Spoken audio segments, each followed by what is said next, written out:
Are your real estate leads falling through the cracks, costing you valuable deals? Let's dive into how to automatically route leads in Follow-Up Boss, guaranteeing no opportunity is missed.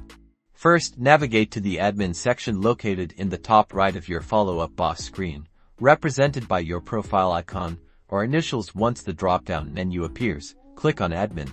In the Admin section, look for the Lead Flow option on the left-hand side menu and click on it. This is where you'll set up your automated lead distribution magic. Now, you'll see a list of your existing lead flows. If any, to create a new one, click on the Add Lead Flow button, usually located at the top right corner.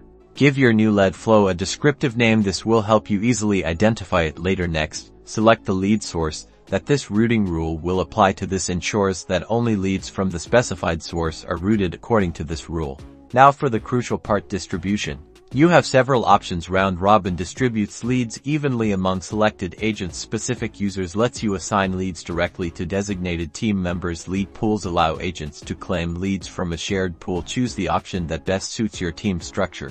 For example, if you select Round Robin, choose the agents you want to include in the rotation. You can also set weighting, so some agents receive more leads than others. For lead pools, specify the agents who have access to claim leads. Each agent will receive a notification letting them know to claim the new lead. This can create some friendly competition between your agents to see who can claim and close the most leads. Once you've configured all the settings to your liking, scroll to the bottom of the page and click the Save button, and that's it. Your new lead routing rule is now active and will automatically assign leads as they come in, helping your team follow up faster and close more deals.